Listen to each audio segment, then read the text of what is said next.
윤태곤의 뉴스 사이다. 윤태곤 실장 어서 오십시오. 네, 안녕하세요. 필리버스터 계속되고 있죠? 예, 뭐 지금 이 시간도 별 탈 없이 무탈하게 진행되고 있습니다. 눈에 띄는 장면이 몇 개 있었는데요. 지금 이제 그 범여권 의원들 찬성 토론도 하지 않습니까? 예. 그 야당 의원 하는 게 아니라 정의당 이정미 의원이 오늘 새벽에 1시간 52분 찬성 토론에 나섰어요. 왜 1시간 52분이냐? 고 노회찬 전 의원의 그 6411번 버스라는 유명한 연설이 있지 않습니까? 네. 그게 이제 새벽에 출발한 첫 버스가 이제 구로 쪽에서 출발하고 강남으로 가는데 보통 뭐 청소하는 분들, 경비하는 분들 이런 분들이 타고 가는 버스, 삶에 대한 의미를 담은 그런 버스에 대한 연설이었는데 그것에 대한 이제 헌사의 의미로 6,411초. 그러면 이제 1시간 46분 51초라는 거예요. 정확히 맞추지 못했군요. 예, 약간 넘겼습니다. 4분 넘겼는데. 알겠어요. 예. 그렇게 했고 그 다음 타자로 나온 게 한국당 박대출 의원이었는데 오전 2시 10분부터 5시간 50분. 이번 필리버스터 참여자 중에서는 현재까지 최장 시간입니다. 그 주된 내용은 비례한국당이 무섭지 않느냐, 두렵지 않다면 우리는 비례한국당으로 과감히 국민의 선택을 받을 것이다. 이렇게 말했어요. 오늘 자정까지죠? 맞습니다. 예. 예, 이번 국회 얘기가 오늘 자정까지니까 필리버스터도 자동으로 종료해요. 그리고 더불어민주당이 소집 요구한 새 임시국회가 26일에 곧바로 시작이 됩니다. 내일? 예. 그럼 바로 선거법 표결하나요? 근데 이 본회의를요 26일은 안 열 거라는 전망이 많아요. 왜냐하면은 한국당이 지금 홍남기 부총리에 대해서 탄핵 소추안을 발의해 놓고 있거든요. 이게 그 예산안 만들 적에 한국당 배제하고 했다 뭐 이런 이유로 해가지고 그 표결 시한이 26일까지예요. 근데 이게 보면은 26일까지 하면 어쨌든 투표를 해야 되는데 26일만 넘기면은 투표를 안 해도 되는 거거든요. 투표 안 하고 그냥 넘어가는 거죠? 그렇죠. 재발의하지 않는다면. 네. 그러니까 이제 27일 날 본회의를 소집해가지고 뭐 선거법 표결 진행할 거다 이렇게 보는 거죠. 내일은 안 하고 모레 한다? 그렇습니다. 네. 그러니까 이제 새 임시국회에서는 선거법에 대한 필리버스터 못하니까 바로 본회의 표결 들어가는 거죠. 그럼 그 다음에 어떤 법안을 올리느냐 이게 지금 이제 머리싸움이 있는 건데 예산 부수 법안을 원래는 하는 게 맞아요. 이런 법안보다. 그런데 그때 만약에 한국당이 또 그 예산 부수 법안에 대해서 무더기 수정안을 내버리면은 회의가 쭉 밀리니까 선거법 때처럼 일단 공수처법부터 먼저 올린다. 이렇게 보는 거죠. 그러면은 그 공수처법에 대한 필리버스터가 또 시작이 되는 거죠. 그렇겠죠. 그럼 새 임시국회는 29일까지 한다는 거니까 그럼 29일까지는 또 필리버스터하고 그럼 30일에 또 임시국회 열어가지고 공수처법 처리하고 뭐 대략 이런 시나리오입니다. 그다음에는 이제 검경 수사권 조정 관련된 거.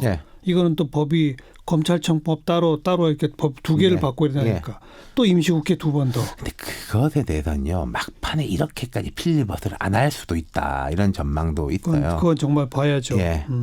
그나저나 이 비례한국당 카드에 대해서 민주당이 무슨 대응 카드가 있나요? 민주당도 비례민주당 얘기가 그런 나오거든요. 이야기가 나오죠. 그러니까 이제 한국당이 문건 하나를 공개를 했습니다. 이게 뭐 국회에서 이제 습득했다라는 건데 김재원 의원이 공개한 제목은 비례위성정당 관련 검토 자료. 이렇게 돼 있는데 지금 연동률 50%, 캡 30석 이런 조건 토대로 한 각 정당의 시뮬레이션 결과가 포함되어 있습니다. 이게 내용은 복잡한데 요지인즉슨 비례한국당이 만들어지면은 비례한국당이 비례대표 30석, 우리 공화당 7석, 그리고 뭐 새 보수당 10석, 정의당이 한 8석에서 10석 얻는다.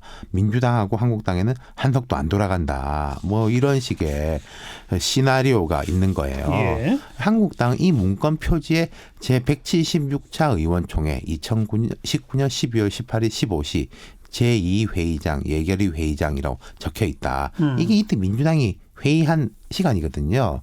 그러니까 이거는 의총장에서 자료를 배포한 거 아니냐. 그리고 석패율제 문제점, 뭐 인사청문 관련 자료 등도 함께 첨부돼 있었다. 이렇게 주장하고 있습니다. 그래서 민주당은 뭐라는 거예요? 우리 그런 거 만든 적 없다. 이런 입장인데 근데 우려는 많아요. 그리고 어저께 실제로 이원우 원내수석 부대표가 외부 전문가로부터 자료를 이제 받아보는 게 노출이 됐습니다. 비례민주당을 만들지 않으면은 한국당이 거의 의석 과반을 쓸어간다. 지역구하고 비례한국당하고 합쳐가지고 이런 내용의 문자 메시지를 보는 게 카메라에 포착됐거든요. 근데 이 문자 메시지 내용하고 한국당이 폭로한 문건 내용은 거의 일치해요. 그렇죠. 네. 그러니까 지금 한국당이 비례한국당 띄우기는 두 가지 목표입니다. 민주당 내 위기의식을 높여가지고 본회의장에서 부결 가능성을 조금이라도 한번 올려보겠다. 아예 선거법을 부결시키자. 그렇죠. 자기들은 어차피 반대할 것이고 예. 민주당에서 반란표가 나오게 예. 그럼 뭐 4+1도 다 자중질환이 나는 거 아니겠습니까?